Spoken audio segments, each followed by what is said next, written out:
Hello and welcome to the Backyard Blitz presented by Backyard Sports Media. I'm Gary Freeze, and with me today I have Andy Flint and Raul Herrera. Andy, how you doing tonight? I'm good, man. My PSA is Michael Wilbon. You're getting a little too old for the game. I used to love this dude. I stuck up for him at every turn, but every other word is millennial out of your mouth. You sound like a Democrat or a Republican. It's ridiculous. Yeah, you get in the media and you start to lose the audience. You get hooked on one key term, and millennial just seems to be his hot button for sure. Raul, how you doing? I'm doing fucking fantastic. My PSA is that NFL organizations need to go over EEO procedures as far as not talking about a player's sexual preference. Yeah, that's a good PSA. We saw it at the Combine, and that happens to be the topic of our conversation tonight.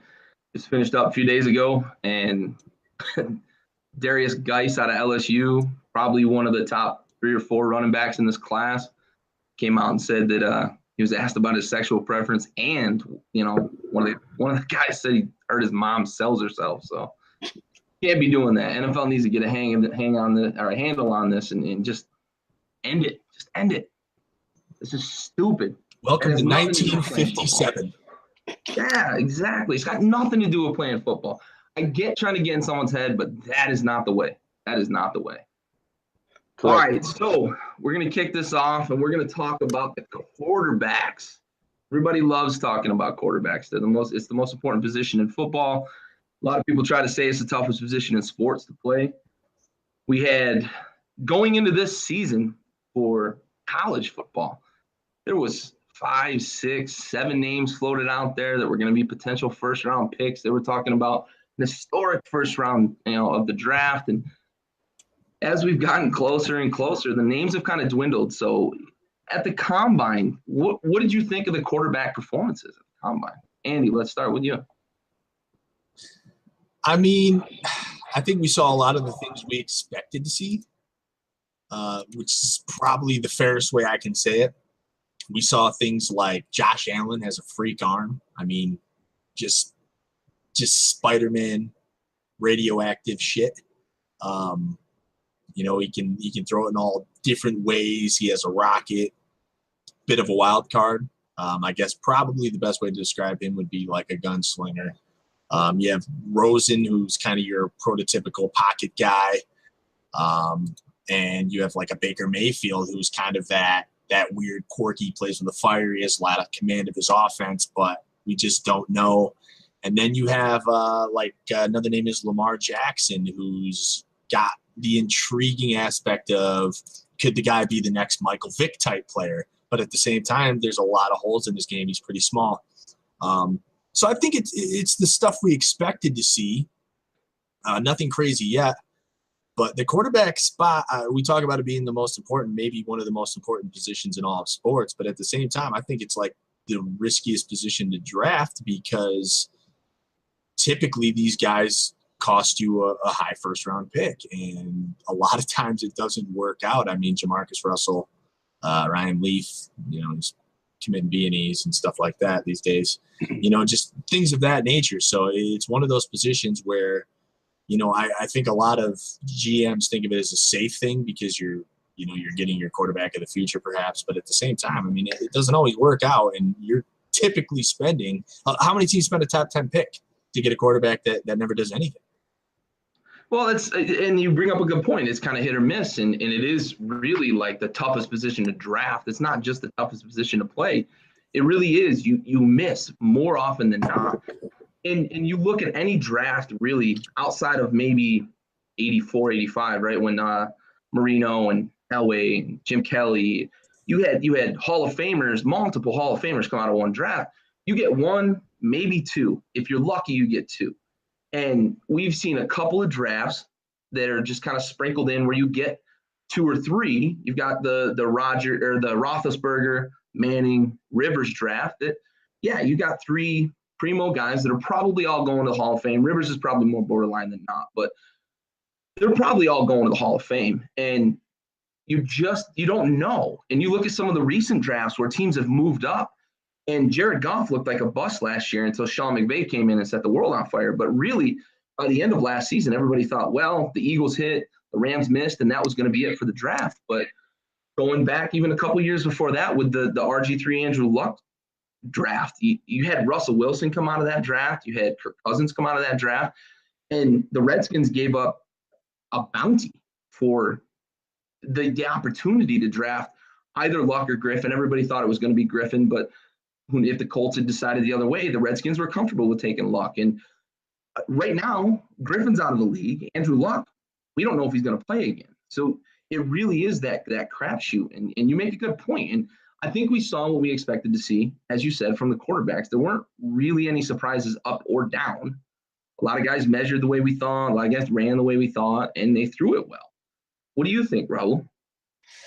I think this combine was, aside from a couple instances where someone really kind of stood out, I don't really think anything really stood out a lot to me other than Josh Allen. I think Josh Allen was the one, he's coming off of a 56, just shy of 56.5 point completion percentage. Not really something to, talk about, but third best overall, 40-time best vertical, best broad jump in his position group. And then on top of that, the 70-yard bomb. I mean, talking about putting icing and putting the cherry on top. I mean, that was the guy who stood out the most to me. I think even Baker Mayfield, in my opinion, I think that he was good. He's going to go to a team, but the quarterback is going to be the biggest investment that any NFL team makes. It's hands down, because it is the greatest risk, period. You draft a shitty defensive tackle. Okay.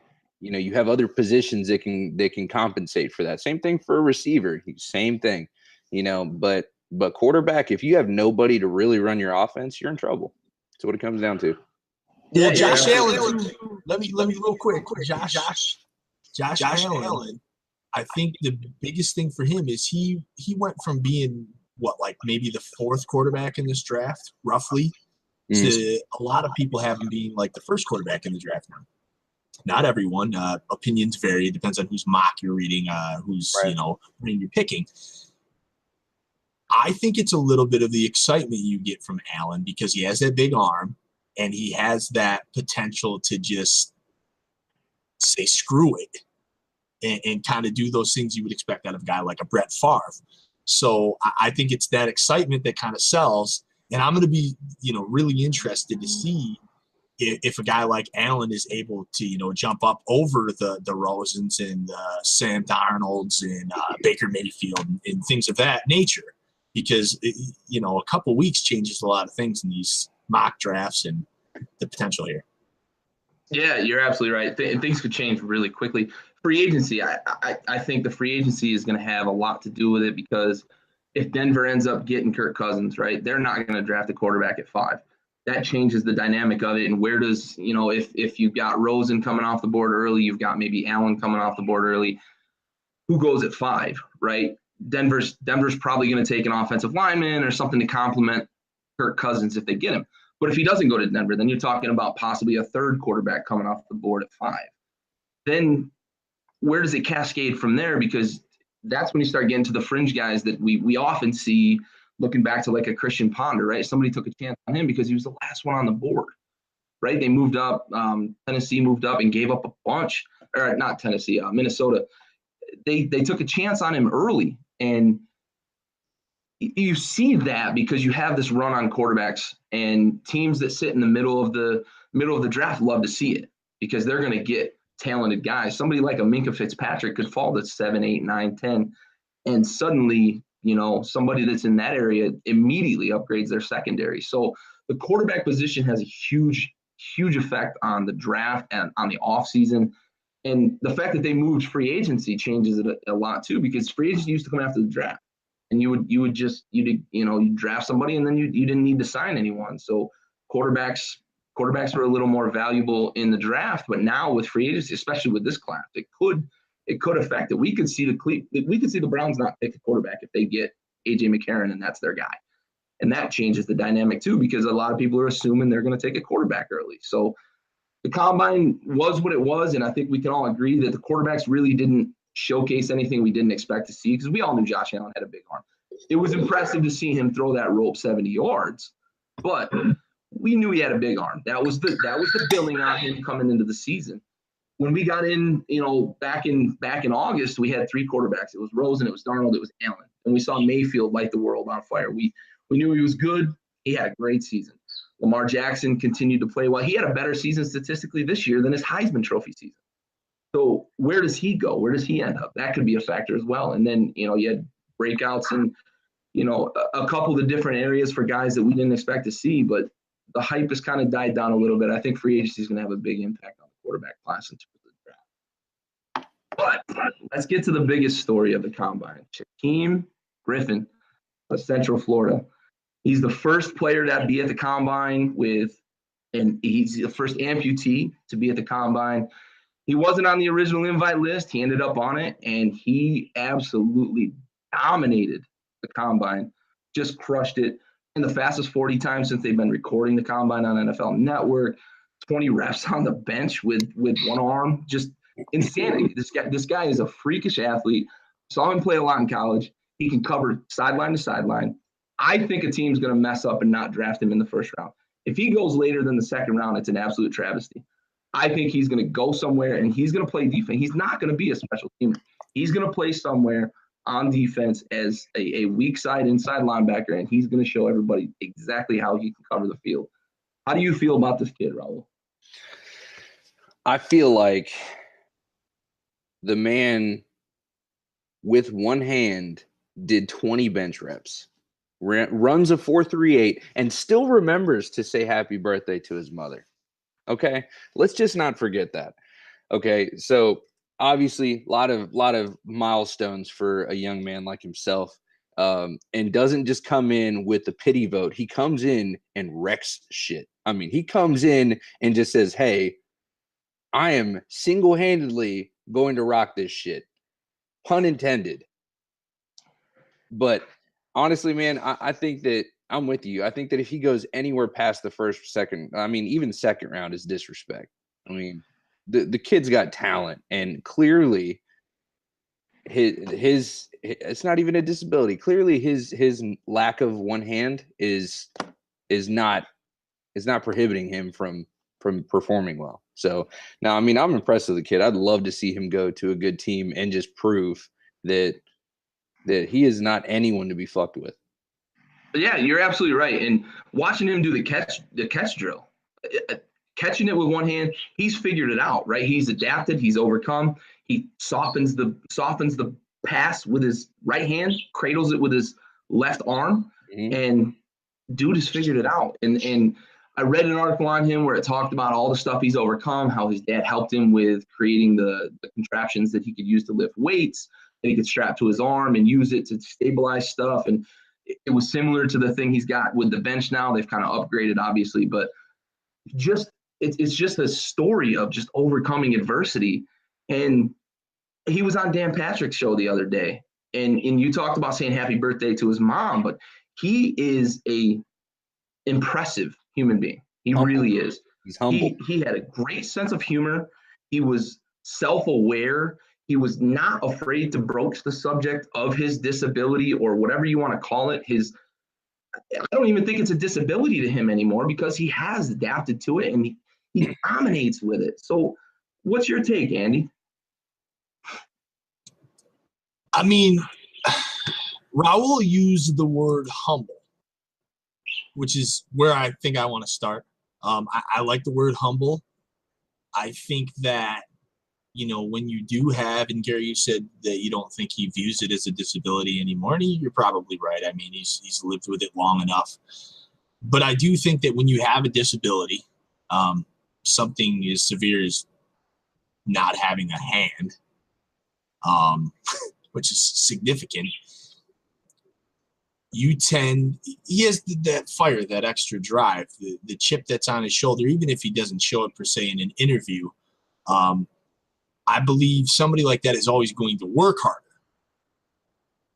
That's tremendous. I mean, how many guys have we seen in all walks of sports or all walks in life of having a talent, and it can completely be pissed away? Nothing beats out a work ethic. And I feel like he might be your not so good looking buddy at the bar who's trying to pick up a chick at closing time, and he's just going to work a little bit harder to score that late night booty. And this seems a little light of the subject, but this guy is fast. What did he run? 4.3? What is it? 4.3? 4.38. 4.38. 4.38. And the way he makes his moves off of the edge, his little spin moves, the swim moves, like it just doesn't seem to matter. And I'll bring up one thing real quick. There's I feel like there's this misconception, that when you have a disability, you can't really do the same things as, the average Joe. And it's not the case. I mean, we've seen it. His speed around the edge is ridiculous. I feel like Gary brought up the special teams thing. We're not going to just see this guy in special teams packages. I mean, he can do a little bit of everything. And coming on that QB's blind side, before we got ready for the show, I was watching a bit of the highlights just to refresh a little bit. His speed is ridiculous. The way he comes, I mean, especially from that blind side, you get that QB turning his back and he's kind of rolling out, and he's just all over him. I mean, he's real deal. Yeah, he's and that's the thing is it's not just the 40 speed. It's not just like I can run from this mark to this mark fast. It's the explosiveness from the snap. And that really makes a difference, I think, at the next level especially. So I think, what was his projection, like 5th or 6th round? Yeah, initially they were talking 5th, 6th round for him, possibly. And that was going to be teams taking a chance on him as a special teamer. That's not doing him any justice, in my opinion. Nope. Yeah. Forrest Gump once said, "That's all I got to say about that." For the second round. That's it. Yeah, he should not survive day 2. If he survives day 1, in my personal opinion, 32 GMs probably should start touching up the resume, to tell you the truth. He's a first-round pick. He's a first-round talent. Even if he plays outside linebacker in the NFL, I kind of think he would be really well served as a weak side inside on a 3-4. But if somebody drafts him in a 4-3 and puts him at the outside, or even in a 3-4, puts him on the weak side on the outside, away from the tight end, just let him go. Just let him go. Who's going to get after the quarterback? That man is tenacious. The way he's overcome his handicap, disability, whatever you want to call it, that man has no quit in him. So I kept hearing the word small too. I kept hearing the word small too. He's not small. No, he's not. I asked 2 different people, just in random chatter, what they thought he weighed, and I'll tell you what, both of them came in more than 10 pounds lighter than what he actually weighed. I had somebody tell me they thought he weighed 210, and I had somebody tell me they thought he weighed 215, and he's more like a 227, 228. He's probably 230, not geared for the combine, because those dudes suck down, and he started cramping, so obviously he was cutting weight to be faster, but I bet you he plays comfortably on game day at 230, 235. It's bigger than he looks, for sure. Yeah, absolutely. And you got to think, too, there's 2 factors, right? You want to talk about missing an appendage. He's running, and anybody who's ever played a sport, you get so much leverage from pumping your arms running. He ran a 4.38, and he didn't have that advantage. He had less of an appendage that he was pumping, trying to get up to speed. And then on top of that, he's 238, missing probably 4 to 5 pounds of bone and muscle between his forearm and his hand. So the dude is not small. And you're absolutely right on that. Lamar Jackson gets the same problem, but I'll tell you what, something, and you mentioned it earlier, he's a little slight. I think he's slight for the way he plays, but he's the exact same size as Andy Dalton coming out of college, and Andy Dalton was not considered small. So just something to consider. Style of play, I know, is drastically different between Andy Dalton and Lamar Jackson, but the same. I'm just using that as a comparison with Shaquem because people think he's small. In 210, 215 is probably what I would expect most people that don't know what they're gearing for to say, and clearly that's the case, and you've seen it. So. Well, I think one of the big stigmas that he's falling under is the pity vote.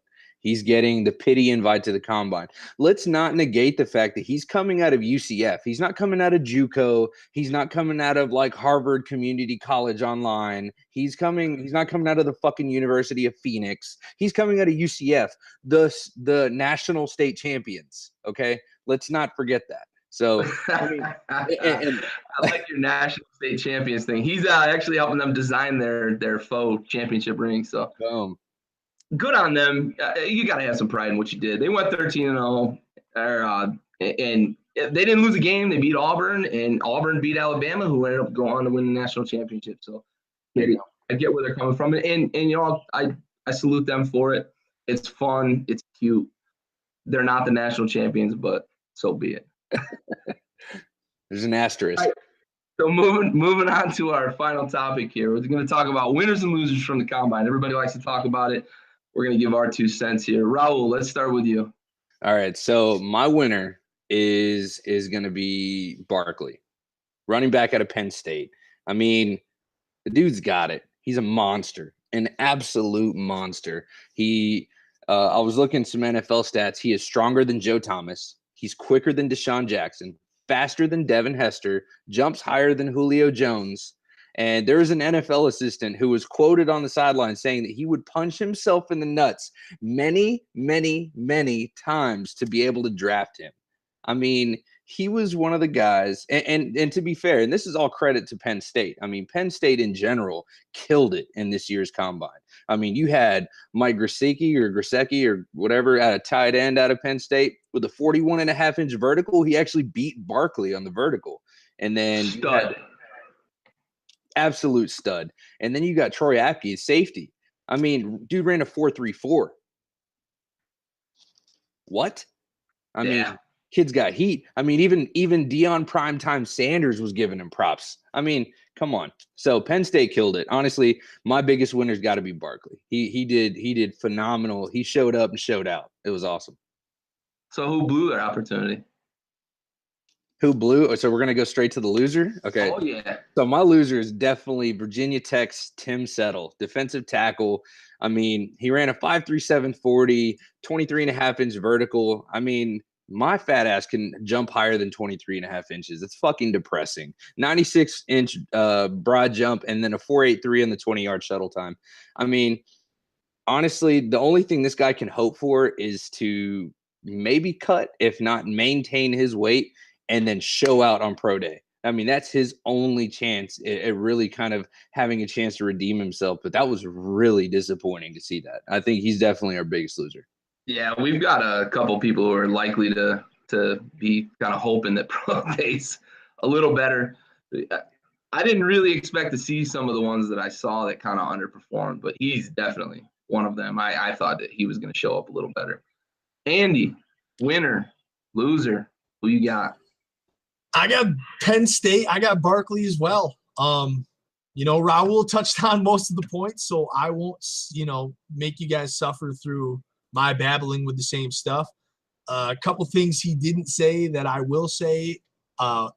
Most importantly, is I see a lot of you Facebook warriors, a lot of you Twitter warriors, you social media freaks out there talking about you can't draft a running back number 1 overall. That's who made up this rule? Absolutely retarded. Where did this rule come from? Listen, I understand that it's not standard procedure. And I understand that, getting your quarterback, especially when there are some guys we talked about earlier who are high up on the board, but we also talked about the risks. And I get that getting your quarterback is pivotal in this game.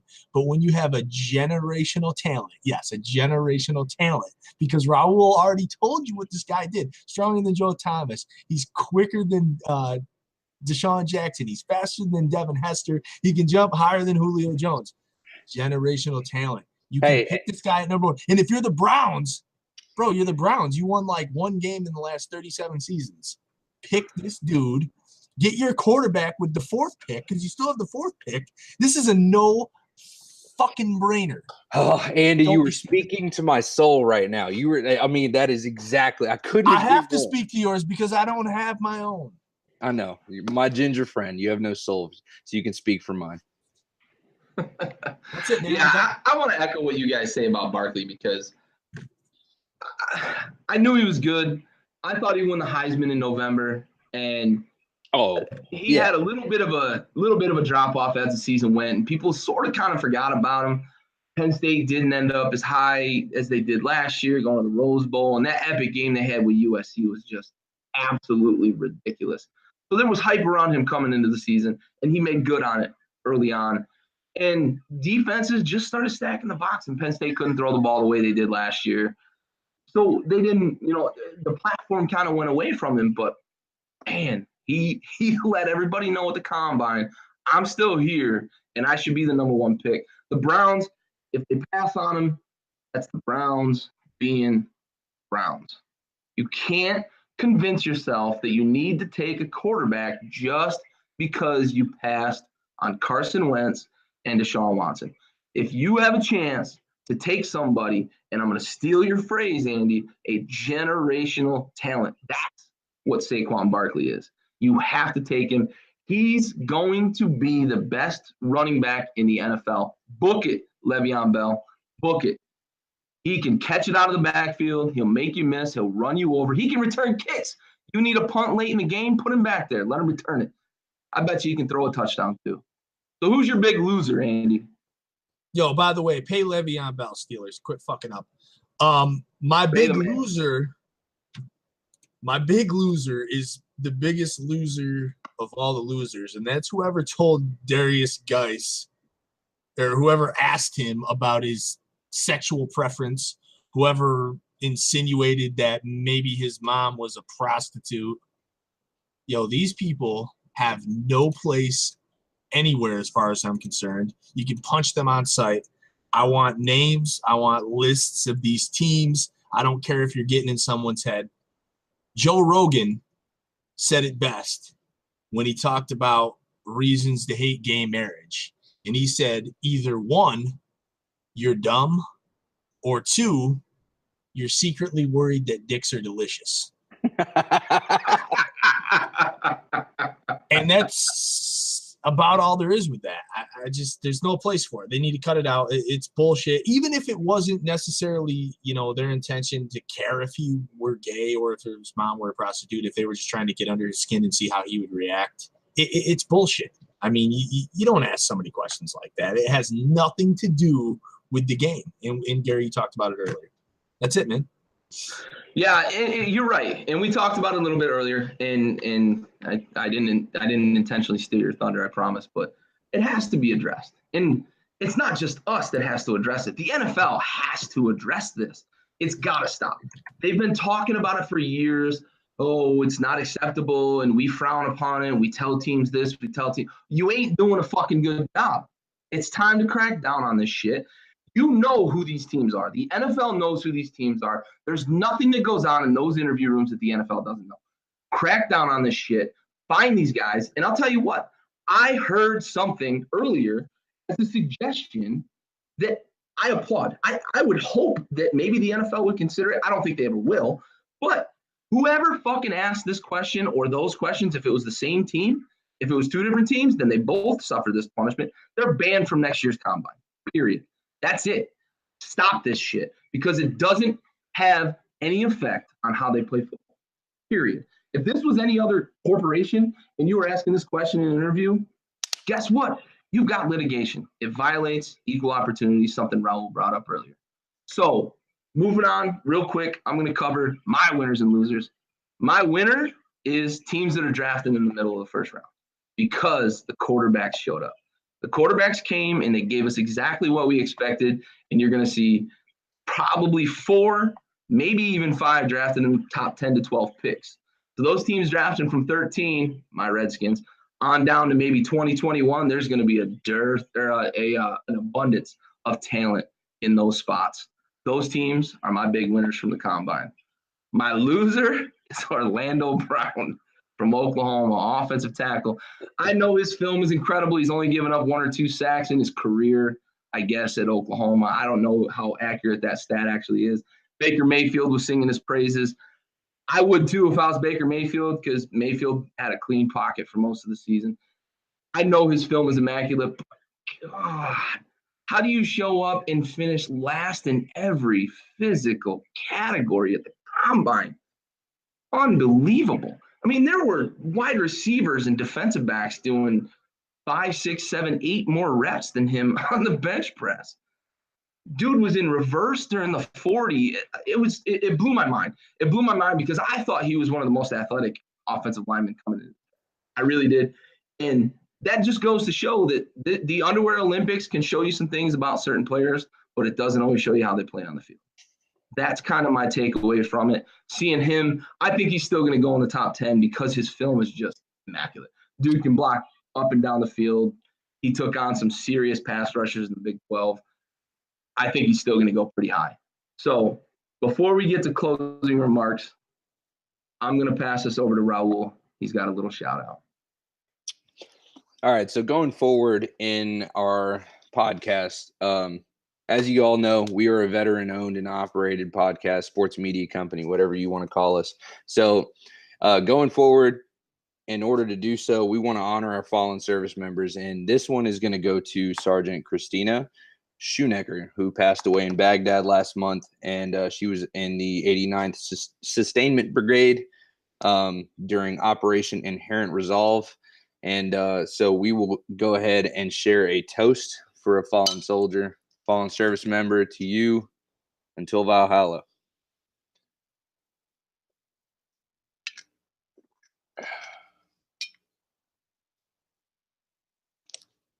All right. Thank you for that. So in closing, I think the upcoming free agency period is going to have a big effect on how this draft goes. We've got numbers, we've got pictures, we've got interviews, we've got inappropriate questions and comments to judge everybody on between now and the draft. But until we see where a lot of these free agents fall, I think we're going to still really have a lot of questions about who's going to take who. Andy, what are your closing thoughts? Cleveland Browns. If you want to quit being the Cleveland Browns, you better draft Barkley. Like, that's all I can think about. My brain is like one track at this point. I don't know how you pass on it and feel good about yourself. So that's my closing statement. You can't. And we've seen them get really torn up for passing on quarterbacks the last few years. They needed a lot more than a quarterback last year, the year before that, and they still need a lot more than a quarterback now. They've drafted and they've missed on quite a few people over the last decade. I feel bad for Browns fans. I really do. The Browns have been my kind of pet project. I've been talking about them and typing and posting about them a lot this offseason on what they should do.